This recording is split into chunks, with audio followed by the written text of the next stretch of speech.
Jai Shriman Narayan. Jai Shriman Narayan. Jai Shriman Narayan. I pay my obeisances to my spiritual master, Srimad Jagat Guru Sudarshan Acharyaji Maharaj. I pay my obeisances to Lord Sri Ramanuj. I pay my obeisances to our Purva Acharyas. I pay my obeisances to our 12 Alvars. I pay my obeisances to Mother Lakshmi. And I pay my obeisances to Lord Sriman Narayan. I welcome all of you here physically at the Sri Narayan Dham in Durban, South Africa. I welcome those that's watching this discourse locally, nationally, and internationally. And I welcome in advance those that's going to be watching this discourse on YouTube and the various groups from around the world subsequently. Our topic on oneness continues, and our subtopic in this category, continued from last week, will be the significance of a guru.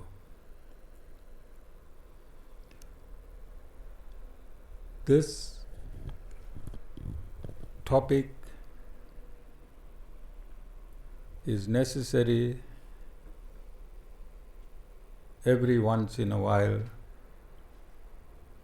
as the practitioners or so-called practitioners of Sanatan Dharma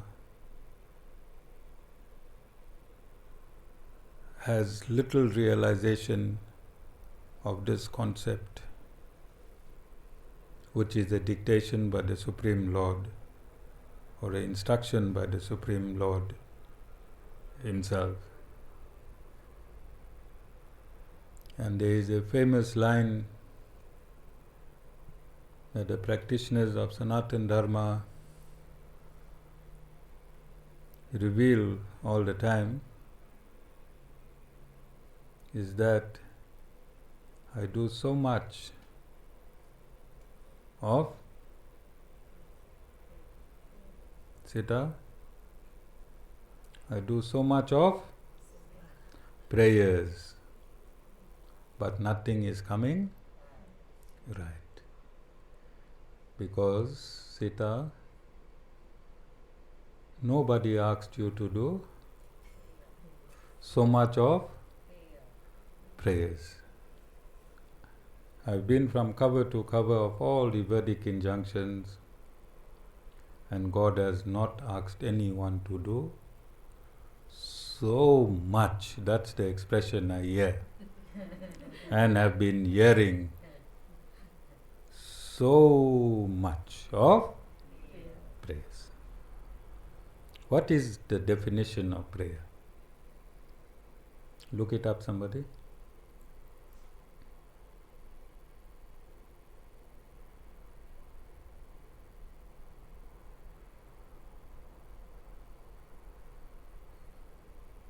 And what is the definition of worship? Look it up. And what is the definition of devotion? Look it up.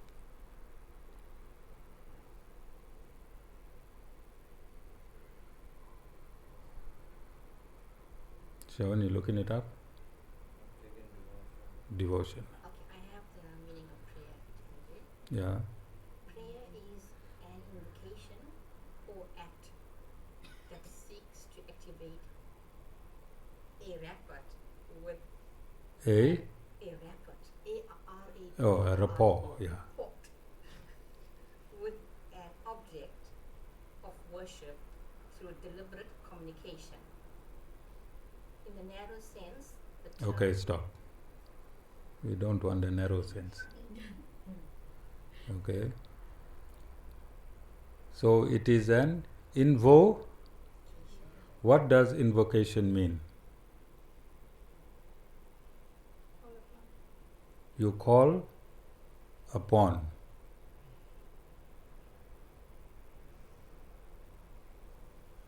You call upon. Sitha? Yes.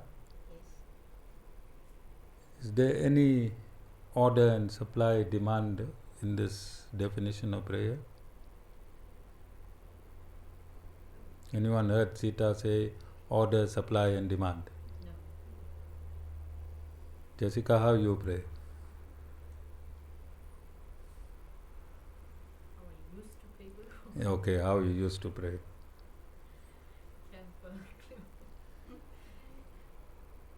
If you promote my child in metric this year, I'll carry Kavadi.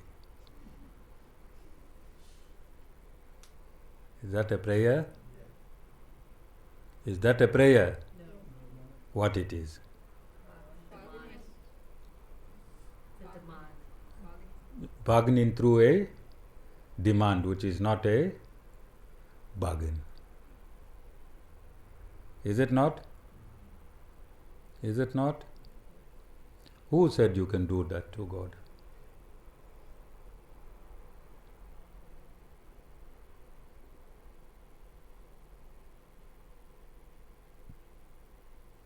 Where is it stated that you can tell God, do this for me and I'll do that for you? And say that is a prayer. A prayer is an outpouring of love and devotion, acknowledging that there is a supreme being, which is a higher power, the highest of all powers. Yes or no? Yes. An outpouring of love and devotion, a natural outpouring of love and devotion. Are you understanding? That is by like you pray to your wife. A natural outpouring of love and devotion.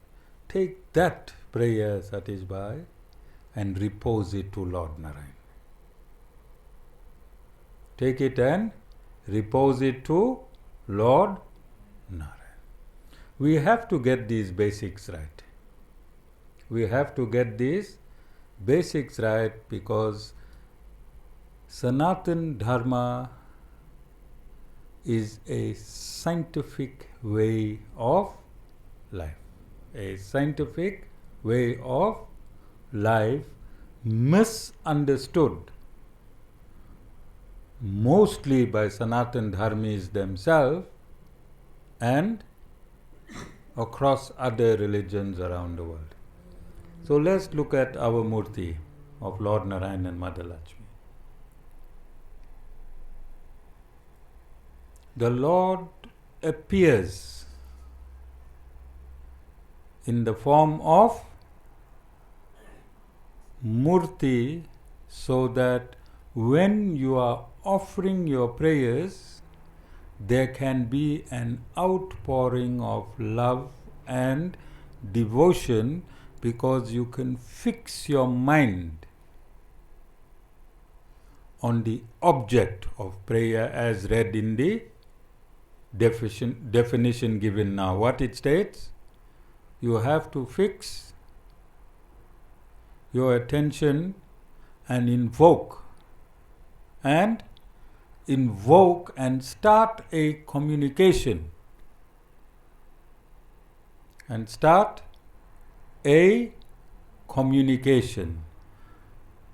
Now when you dress the Murti, when you bathe the Murti, when you look at that Murti, what happens to the emotion within you? Within you, what happens to that emotion? It awakens. That awakening of the emotion within you is called invocation. That awakening of the emotion within you is called invocation. Are you understanding? Can you see any supply and demand in love? Is there any supply and demand in love? No. When you bring bananas, milk and fruits and offer it to the deity, what is the reason behind that?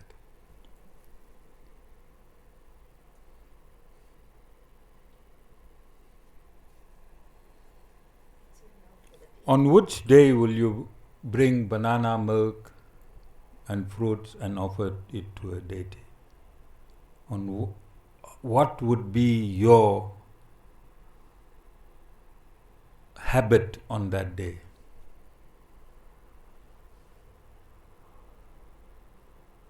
Will you be fasting? Will you be fasting? Yes. And in your fasting means that you are not consuming solid edibles. You bring your fruits, your banana and your milk, and you offer it to the deity. You do not leave it there. The deity does not eat or drink that. You take it back. When you have milk and you have fasted the entire day, when you have banana and you have fasted the entire day, and when you have sun-ripened fruit which has absorbed the cosmic energy, when you have these fruits at the end or in midpoint of a fasting day, what happens to you biologically?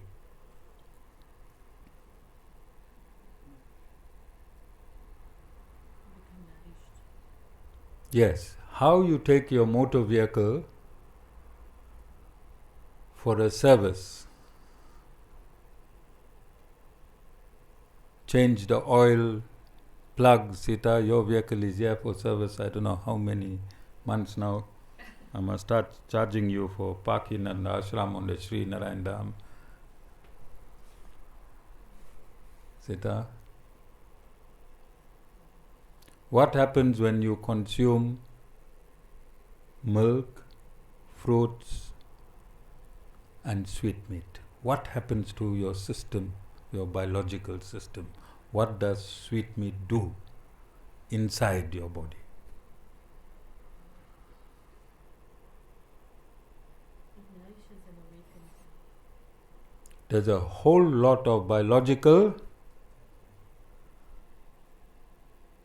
Sitha happenings inside, and this is the only reason, ONLY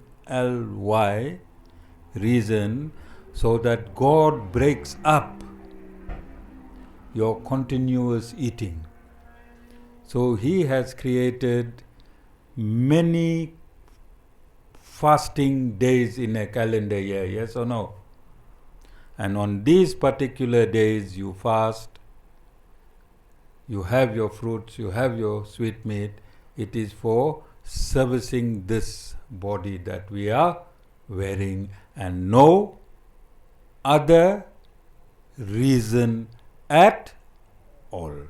It is absolutely scientific. All of you understand? You can go and research now. Milk, research milk and its relationship to the body. Research fruits, sun-ripened fruits and its relationship to the body. Research sweetmeats with ghee in it. With ghee in it. All sweetmeats have ghee. And find out what and how ghee affects your body. You understand? All these are scientific reasons why you fast. I'm sorry, most of you have been fasting for wrong reasons. Some of you have been fasting to get closer to God, Sitha. Fasting is only to cleanse your body. Devotion is to get closer to God. Fasting on its own will help you to cleanse your body. We need to get these fundamentals correct in Sanatan Dharma. Yes or no? So a few years ago I had Esmond. How many of you remember Esmond?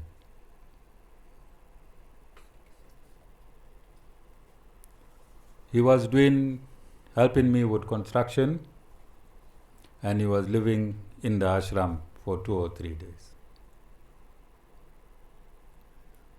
So he showed me, well, he didn't show me, I noticed on his cell phone that picture that appears on your cell phone, what's it called? Screensaver. Screensaver? So he had a picture with hooks and line on his screensaver. So I asked him, what is this? He said, no, I pull kavadi. I said, fine, but how will this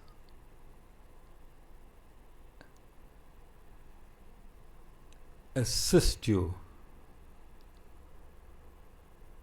in your life? And he said, no, at this point in time, God gives him absolute power, so he feels no pain, and this is how close he is to God. This is how close he is to God.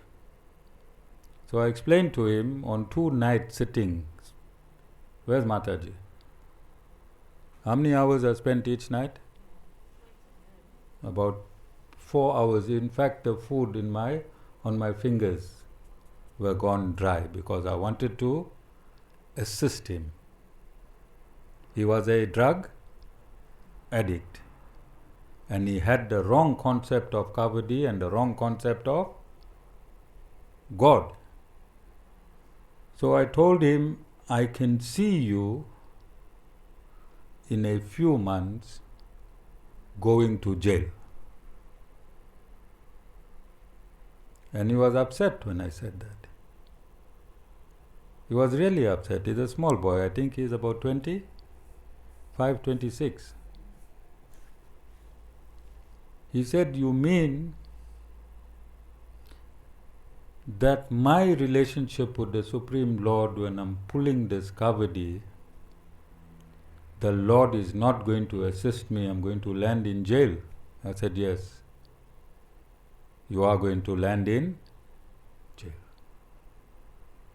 And a month later, Mataji has a call from a mother asking for 8,000 or 6,000 rand bail because he was locked up for being a drug runner.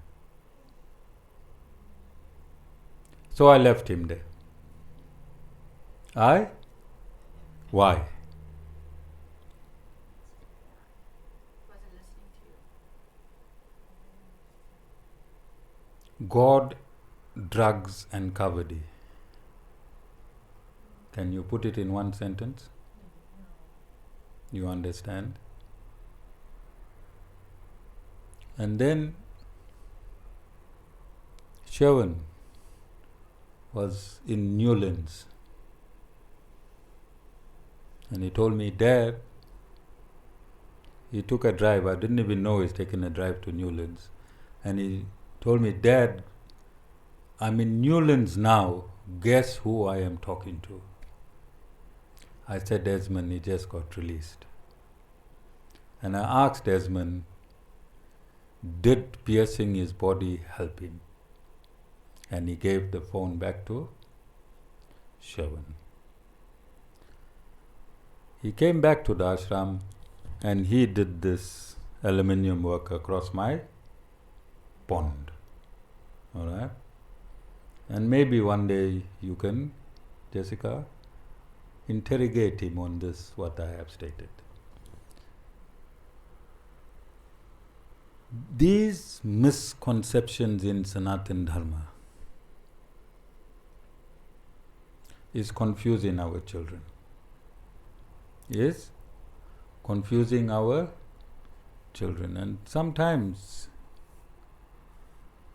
we as parents and grandparents, we have to face these harsh realities that we are not following the scriptures of Sanatan Dharma, and this is why there is so much of problems in our life. So if I ask,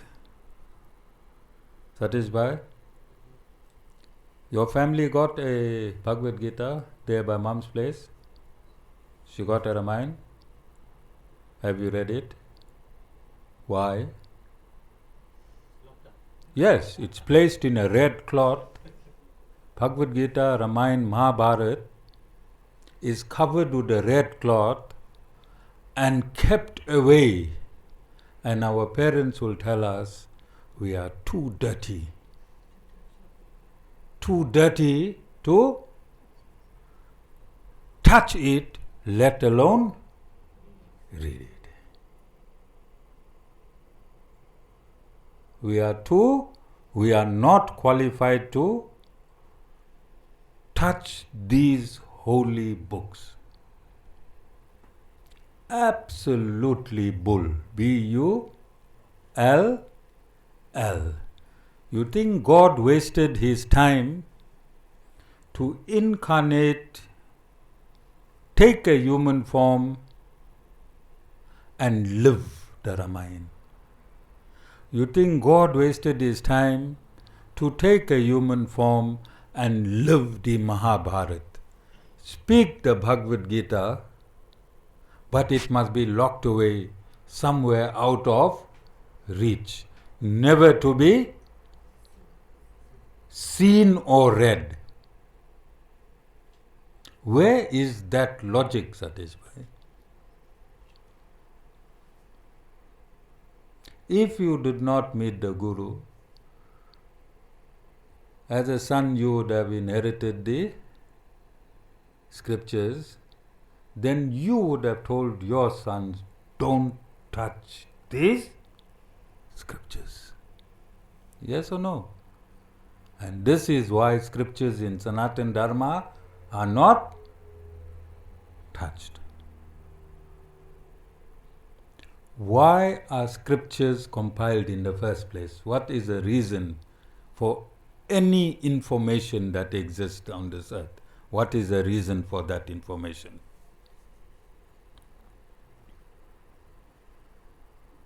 That is why it's like you sitting in your car and your mom saying, don't put the GPS on. And if you don't put the GPS on and you are in a strange place, you'll never reach your destination. You understand? So the Bhagavad Gita must be available to you at any time.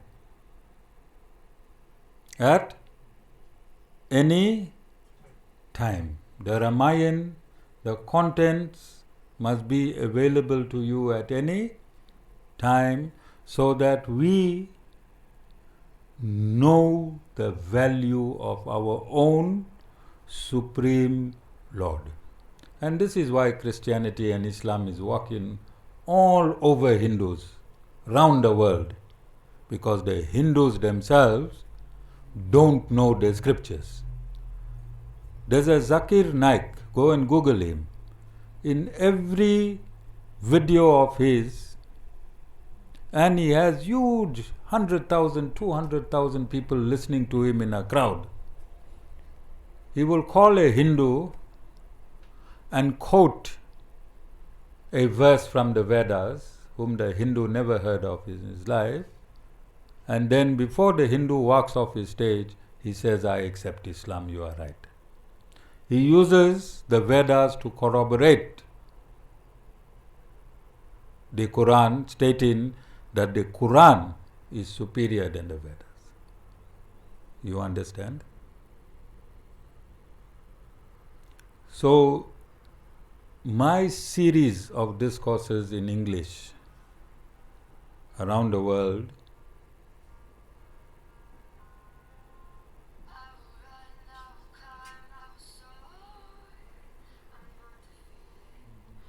Nilandri, that's your ringtone. Instead of having Shravan, put the Om Namo Narayan ringtone for a while you got the phone.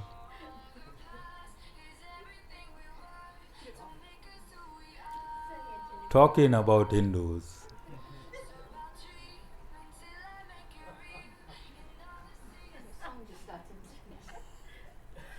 Talking about Hindus, Nilandri is one of the oldest devotees of the Sri Narayan Dham.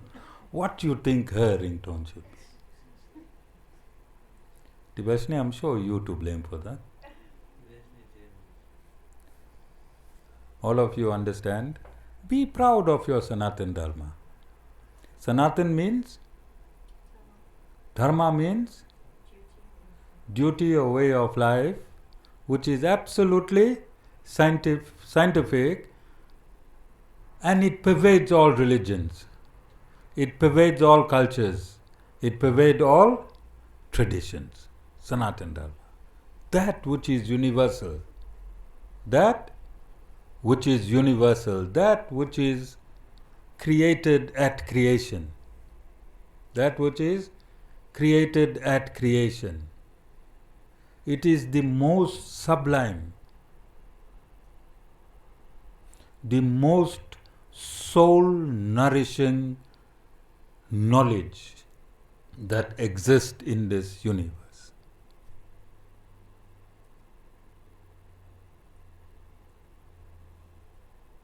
Embrace it with your entirety.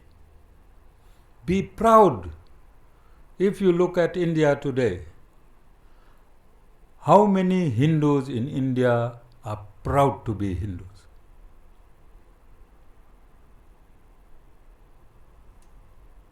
Very little. Because the influence of the West are making Sanatan Dharmis feel embarrassed of the tradition, the culture and the knowledge. Tradition, culture and knowledge. It is because we do not understand the rituals that we are performing. Others are mocking us and we cannot rebut that mocking. Yes or no? When you carry your fruits to a temple, it's a ritual that's been mocked. Is it not being mocked by the West and other religions? They say, who is this person giving the milk to? When you drop in the milk, who takes the milk?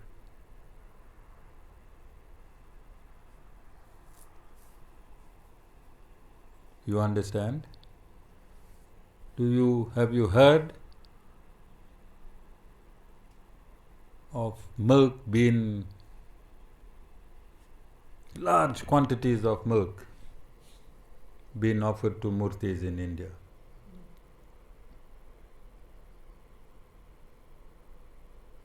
Sometimes they throw it with helicopters.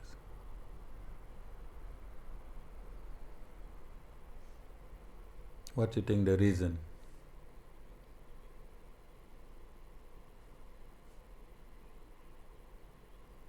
What is the scientific reason, Jai?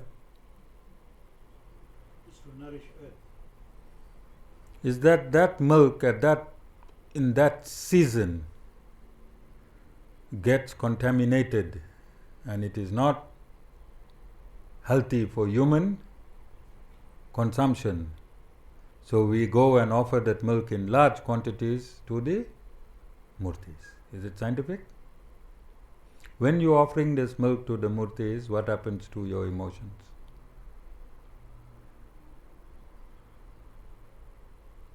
What happens to your emotion? It's invoked. Is it scientific? Is it scientific? So instead of wasting this milk,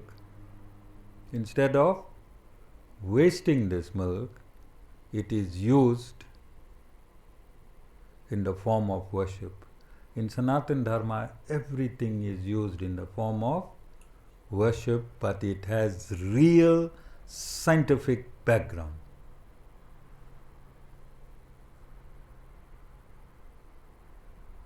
That is why all the Havans, Mum has, sorry I'm meeting you today. Maybe you didn't come to Seva yesterday, and the previous Saturday, and the previous Saturday. So sometimes Guru have to use you as an example. So all the Havans Mum did. How many you were involved in? Few hundreds? 1,000? Few hundreds? What do we offer in the Havan?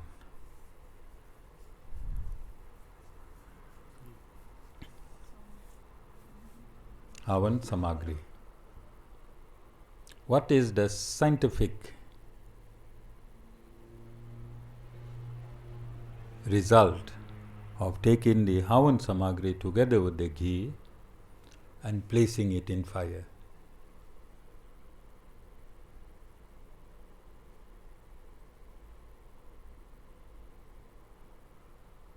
It purifies the air, it kills all airborne viruses, and the ghee strengthens the sun's rays in the atmosphere to induce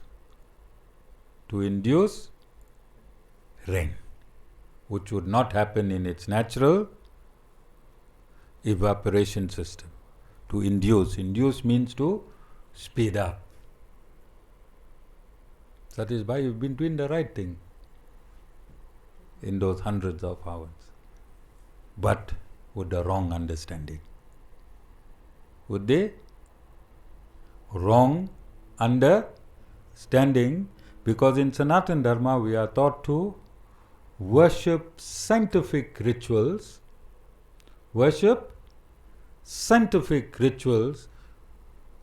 where we do not understand the science behind these rituals. Jessica, clove and camphor. How many clove and camphor have you lit in your house? A lot. The scientific reason behind clove and camphor, I was explaining to Mataji yesterday, we have millions of ants on this ashram. So somebody told her to place camphor around the ants and they disappear. What does clove? Which insect does clove affect?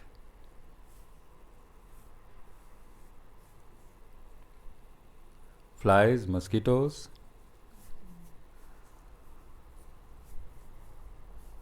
So you light up a camphor, you will have a camphorated atmosphere.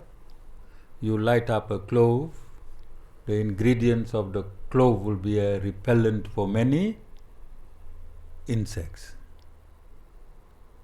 But what Jessica does, light a camphor, put a clove, put the heads facing her, close her eyes, and say, if the clove fall on my lap, God has answered my praise. Jessica? Lotto. Alright? That's not the reason we light clove, camphor. That is not the reason. Is God entices us to worship through these ingredients which He has placed naturally on this earth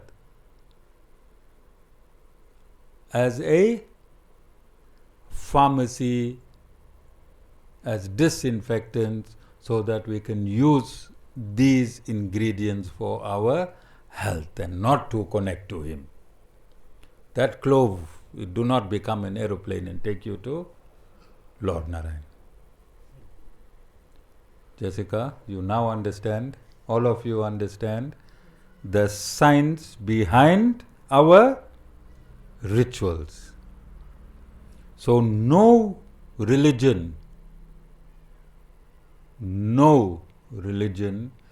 can criticize the rituals performed in Sanatan Dharma, because it is absolutely scientific.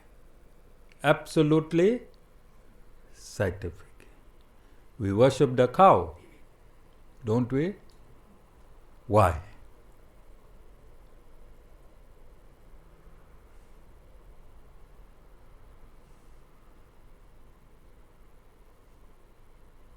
To increase our levels of energy in the proximity of the cows. The cows absorb, and I'm talking about Brahman cows, absorb cosmic energy on their humps and diffuses it through a nervous system throughout its body. Around these cows, you would not get alpha rays, beta rays, and gamma rays. The atmosphere there is no radiation in the proximity of these cows. What is radiation? Is it harmful or beneficial? So where cows are, there is hardly any radiation. Cow urine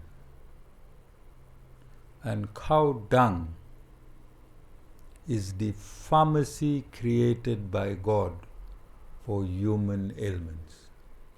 For human ailments. I can do about 20 discourses just unpacking the use of cow dung and cow urine. You understand? So other religions will mock you when you go and worship a cow. But by you worshipping a cow, you are increasing your energy levels, and this has already been proven by scientists, by many joules of energy. All of you understand? This is your Sanatan Dharma. This is what you must know in your Sanatan Dharma. Be proud to be a Sanatan Dharmi and worship, but now do not connect all these rituals to the Supreme Lord. These rituals are there for other reasons than what you think it is there for. You understand? To connect to the Supreme Lord,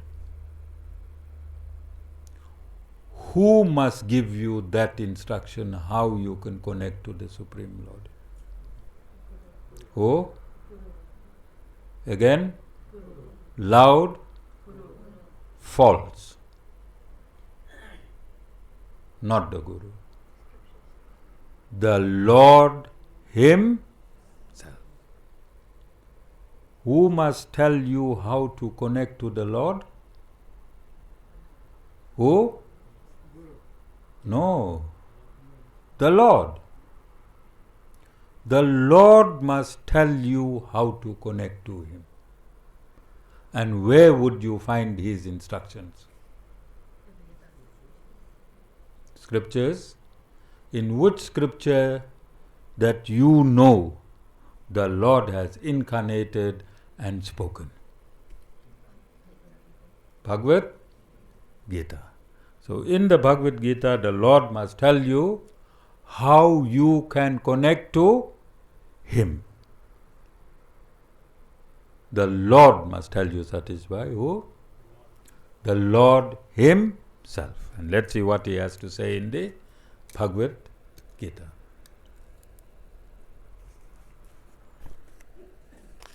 Chapter 4, verse 33, the Lord is stating, the sacrifice of knowledge is superior to material sacrifice, O Arjuna.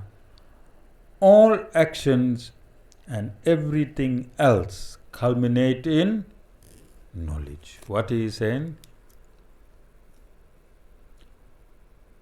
He is stating that performing all these rituals to attain me, knowledge itself is superior to all these rituals. What he is saying again here? Firstly, why you think rituals is the first order of understanding God?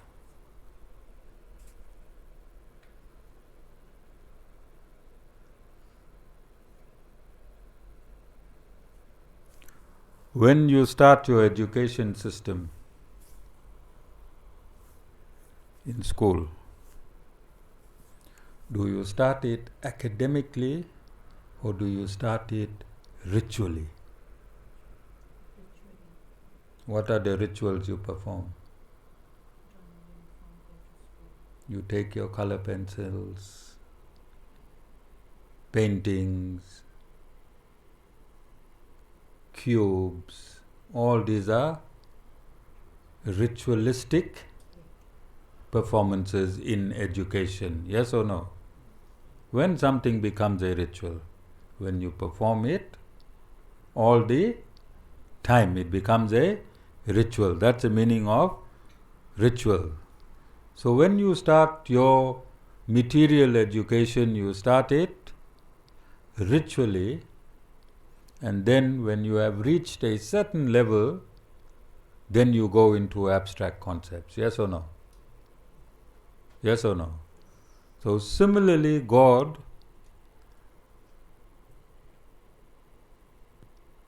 has created a system whereby your emotions can get trained through rituals. Your emotions can get trained through rituals, and then you can get attracted to Him in the abstract, which is knowledge itself. Knowledge is on the abstract, rituals is practical.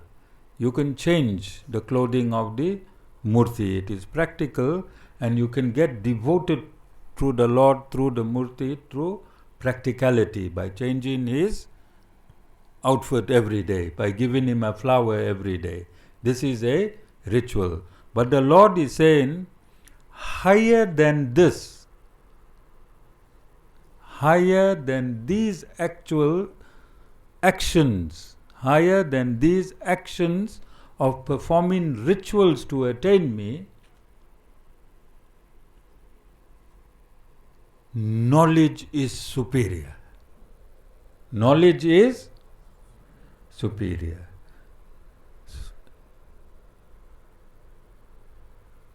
How does this benefit mankind?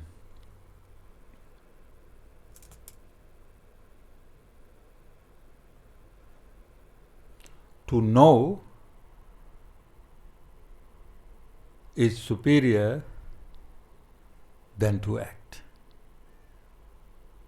Yes or no? If you know, you don't have to act, because when you act, using resources, using energy, simply to know is superior than to act. Are you understanding? If you know and have knowledge who the Supreme Lord is, then that Murti and devotion to that Murti will not be necessary. And let me explain to you how. As I explained to the Bhai, his wife and his daughter yesterday,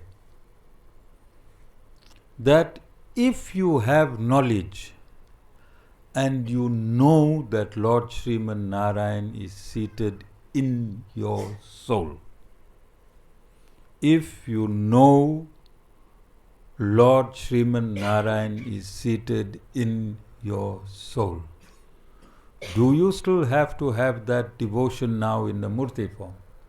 Do you still have to find Lord Narayan in the Murti? Are you understanding? So that action by performing rituals on the Murti, thinking Lord Narayan is the Murti itself, you can leave that action and understand that Lord Narayan is resident in your soul. This is knowledge. That is action. This is knowledge. If you know Lord Narayan is in your soul, have you advanced and evolved spiritually? Because now you know He is within you, then you knew He is out of you. Which is greater, having God outside or having God inside? All of you understand? Satisfied? You understand? That same Lord Narayan is in your wife's soul as well. Satisfied? Same Lord Narayan is in your wife's soul. This concept, our great Vishwadhar is on his way to Newcastle again in capital letters. Again, because he's starting a vacation tomorrow in Drakensberg with his in-laws. There is no greater man than Vishwadhar. 2 weeks ago he was there for a funeral. Now he is there for a vacation.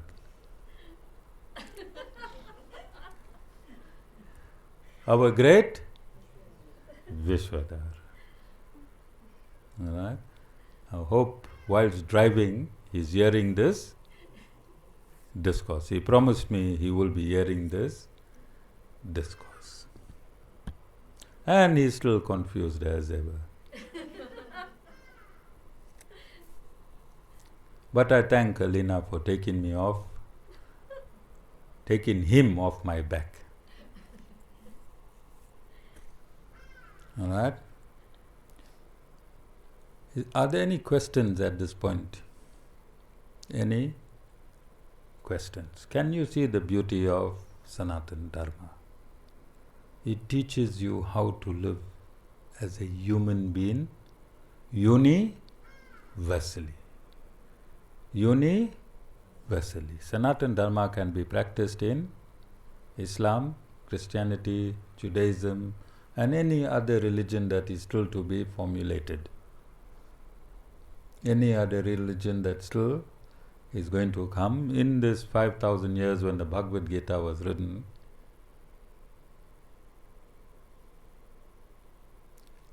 other religions were not around. But Lord Shri Krishna stated, because there will only be one common God in all religions, in whichever way man worships me, I will make man steadfast in that religion and he will ultimately still reach me. You understand? Is that not scientific? Is it not scientific? You think God would not know a specific time another religion going to be born? You think God would not know that? And this is why we are embracing based on the information given by God that there will be other religions, they will worship Him differently. He will make their worship steadfast in the faith in that particular way. Who is saying this? Lord Shri Krishna, Lord Narayan is saying that when another religion is being formed and people worship me in that way, I will make their faith steadfast in the way that they have chosen to worship me. Does that not include the next religion was, from Sanatan Dharma was Zoroastrianism. From Zoroastrianism we had Judaism. From Judaism we had Christianity. From Christianity we now have Islam. Is this not scientific? Is this not a scriptural injunction? Is this not a scriptural injunction? Can any subsequent religion deny this verse in the Bhagavad Gita? It has to stand because it came there before that particular religion or all other religions. Because Sanatan Dharma is not a religion. Sanatan Dharma is not a religion. It's a way of life. All of you understand? So in Sanatan Dharma, we're not going to compete with religion. Jai Bhai, you don't go tell your Muslim friends and your Christian friends that I heard a powerful discourse. The Bhagavad Gita already predicted your two religions. And Lord Sri Krishna said He's the same God, but because He came in the Bhagavad Gita first, He is superior. Jai Bhai. Because you can't compete with science and religion. You can't mix science and religion. You understand? Religion can change. People in a particular religion can change. Jai Bhai. Tomorrow I don't see you in the satsang, next week Sunday. Then Shyam will tell me, so Jai Bhai there with the white hat. I know Khatija hijacked you, you're gone. You're never to be. You understand? So this week Sunday you was a Hindu. Khatija told you, hey. And which way you'll go, Jai Bhai, honestly? Guru's way or Khatija's way? I don't believe you. Khatija, on the way, before he even leaves this yard, he'll tell you, I had to say that because I was live, but it's your way. Alright? Alright? All of you understand? Because a human being can change their religion every day. Can they? But they cannot change H2O. They cannot change 2 hydrogen and 1 oxygen in water. Cannot be changed. That is science. That is Sanatan Dharma. That cannot be changed. This is why I am saying you cannot go outside and compete and compare Sanatan Dharma to religion. Religion is faith-based. Sanatan Dharma is fact-based. You understand? Faith-based. All religion is faith-based. All human can change their faith any day they like. But no human can change the fact through the faith. No human can change the fact through the faith. And all religion is faith-based. Alright? If you take the scriptures of all existing religion and you burn them, if you stop the practicing of Judaism, Christianity and Islam, what will happen to the religion?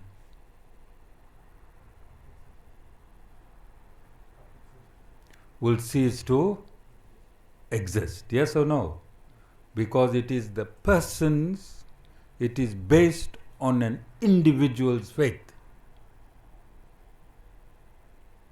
It is based on an individual's faith, and if it is not there to repose his faith, then it won't exist. Are you understanding? I'm sorry, Khatija, but this is the absolute fact. But Sanatan Dharma continues to exist because it is the science of existence. And there's a difference between science and faith. You can change faith, but you can't change science. Science do not belong to any individual or a particular group of individuals. Science belong to all of mankind. 2 hydrogen, 1 oxygen will be water for everyone, no matter what your faith is.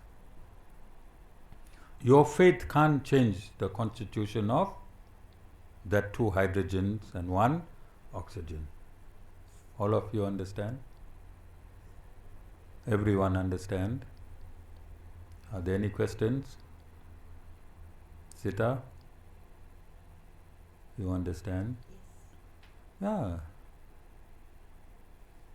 So look at parallels. Look at parallels in Sanatan Dharma, and because I spoke of H2O, Khatija, look at the parallels of water in all the religions. Alright? In Sanatan Dharma, the Ganges water is considered the purest water. In Sanatan Dharma, you go and you take a dip in the water. In Christianity, you become baptized. Look at the parallels. In Islam, you drink the Zamzam water, which is considered the purest water. It has appeared on this earth long before the religion Islam. The religion Islam. It's there long before Prophet Muhammad. Alright? But I'm just saying, look at the parallels in the religions. Alright? To initiate a devotee in Sanatan Dharma, the Guru must whisper in his ears. When you want to become a Muslim, it must be read in your ears. Can you see the parallel? You understand? And this culminates my topic on oneness. We must look for all the parallels. We must look for all the parallels so that we can live as a human race. We can live as a human race in harmony. Okay? So I want to read quickly and conclude this reading from the Bhagavad Gita. The Lord says in chapter 34, in chapter 4 verse 33, he states that knowledge is superior to material actions. He continues in chapter 34 and he says, know this by prostration. What is this he is referring to? Know this by prostration, comma. In verse 33, he said knowledge is superior. He is continuing in chapter 4. This refers to knowledge. This refers to knowledge. He is saying, know this by prostration. What does prostration mean?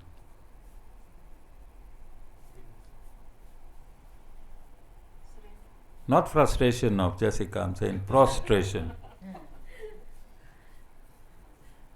Prostration means you go on your knees. In fact, the right way to prostrate is to go full flat. Full flat. So the Lord is saying this. I want all of you here presently to hear and around the world.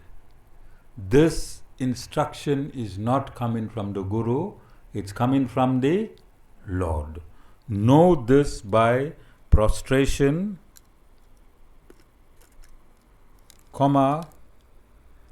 questioning, and by service. Full stop. So let me put it in its perspective. First, he says prostration. Then he says questioning. And then he says service. My last week's topic was all Sanatan Dharmis are gurus and gurus are disciples, because they question and answer not through prostration. And the Lord has instructed, you must prostrate first. It means you are surrendered to the Guru, then humbly ask questions. Humbly ask questions.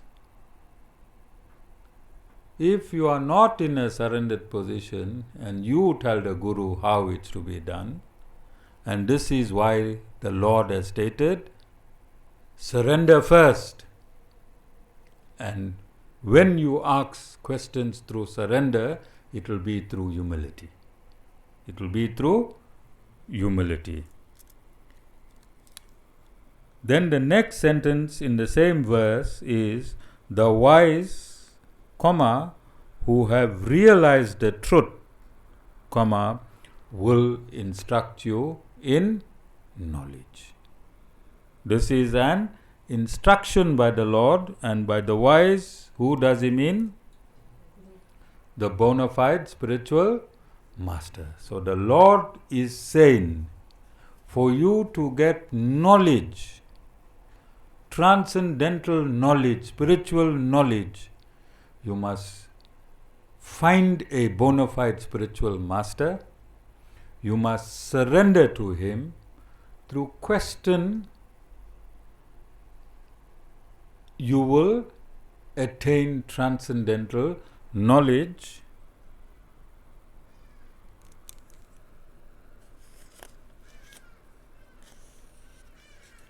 The next verse says, verse 35, knowing which, O Arjuna, you will not fall again into delusion in this way. And that is, by that knowledge you will see all beings without exception in yourself and then in me. What is Lord Shri Krishna saying? That once you attain this knowledge from the Guru, then you will see all beings alike. You will see all beings alike, and you will see all beings in you and all beings in me. Are you understanding? That all beings, you will, from transcendental knowledge, you will realize that the body you are wearing is only temporary. One day it will perish. Transcendental knowledge will tell you all souls are identical. All souls are identical. all souls are equal. It is the body they wear through karma that differentiates. That you will know through transcendental knowledge. And then he states, chapter 36, even Dhana, if you be the most sinful of sinners, you will cross over all sins by the boat of knowledge. By the boat of knowledge. So I want you to see the full significance of a bona fide spiritual master. Full significance of a bona fide spiritual master. You can walk in here full of sin, brimming through your eyes. Brimming through your eyes. The Guru will never judge you. A bona fide spiritual master does not sit in judgment. By listening to the discourses of the bona fide spiritual master, all your sins will be your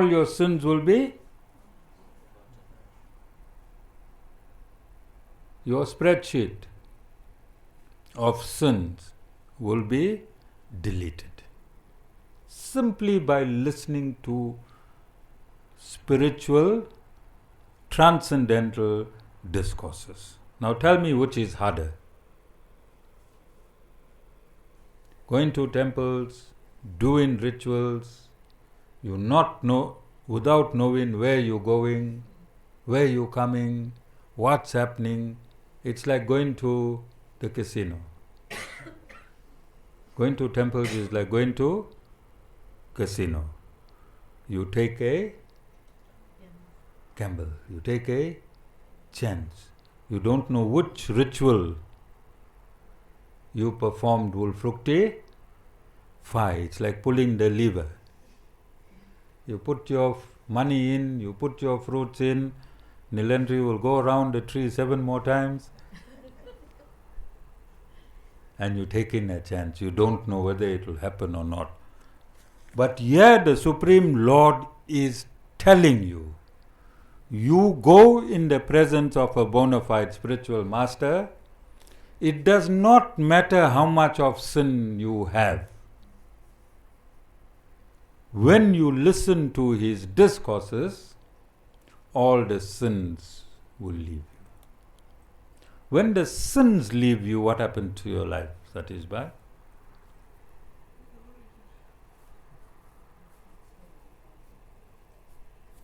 It becomes manageable. It becomes manageable. Remember, life on this earth has to have misery in it, a portion of misery. You can never get absolute peace in the material universe. Okay? Either your body will give you some illness, or the Devis and Devtas will cause some climatic change. You get a tsunami, you get a thunderstorm, hot, ice cold. Nobody is in perfect weather condition anywhere. Weather will trouble you. Then mosquitoes, flies, ants, frogs, snakes, lizards, geckos. Whether you live in Bolito or you live in a shack, you'll still be miserable, yes or no? Can you escape misery in this material universe? You cannot. But by attending a bona fide satsang, if you know the misery is there, will you be affected by it? Because you know the purpose, you have knowledge that this misery is here, then you'll manage yourself to live through this misery. You will manage yourself to live through this misery. All of you understand? I just want to conclude this readings of the Bhagavad Gita because you don't have time. Your Bhagavad Gitas are wrapped up in red cloth and kept very, very far away, Satish Bhai. So let the Guru read. Verse 37. Just as burning fire turns fuel to ashes, O Arjuna, so does the fire of knowledge turn all karma to ashes. Yes, the Vedic injunction. This is the formula that you need in your life for a shortcut to health, wealth, and prosperity. This knowledge that you are drinking in through your ears by a bona fide spiritual master ignites the fire inside yourself and kills all the karmas that you have been carrying for lifetimes. Who saying this? The Guru? Who? The Lord Himself. Verse 38. For there is no purifier here equal to knowledge. Semicolon. He that is perfected in karma yoga finds this knowledge of his own accord in himself in due time. So you come to the ashram and you perform actions. How many men here today? Excuse Dana, Mama, Bhai, Alfie, I'll excuse Jay, Satish, and I've got 2 boys outside. I have about 6 lentils on the Padikrama route. After Padikrama, after satsang, together with the 2 boys, let's do some seva. Let's carry the lentils from here and keep it in the behind the house of Taffy. Think it's a good idea? It's here in the Vedas, alright? Here in the Vedas. Who said this? Lord Shri Krishna. Carry the lentils from that end and place it on that end. Okay, I'm going to ask Mataji to quickly go in my room and bring all the beads. These beads.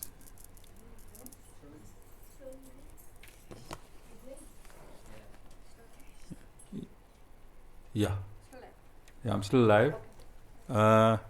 So when we do in Padikrama, I'm gifting you with beads from the ashram. Do the mantra.